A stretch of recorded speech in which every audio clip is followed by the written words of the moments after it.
এবং গায়ের পালক চকচকে ও ময়লামুক্ত আছে কিনা সেদিকটা লক্ষ্য রাখতে হবে।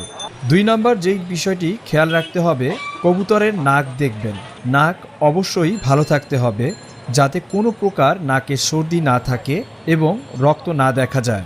তৃতীয়ত, ময়লা পালক বা গায়ের কোনো অংশে যদি পালক না থাকে এবং পাখির ডানা যদি ঝুলে থাকে, সেই কবুতর কখনোই কিনবেন না। চতুর্থত, মনে রাখতে হবে সুস্থ পাখির গা থেকে কখনো রক্ত ঝরে না, তাই কবুতরের গায়ে কোনো আঘাত বা জখমের চিহ্ন আছে কিনা সেই বিষয়ে ভালো করে খেয়াল রাখতে হবে।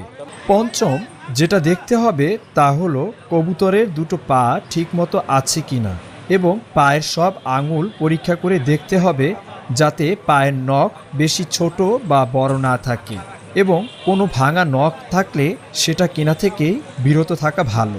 6 নম্বরে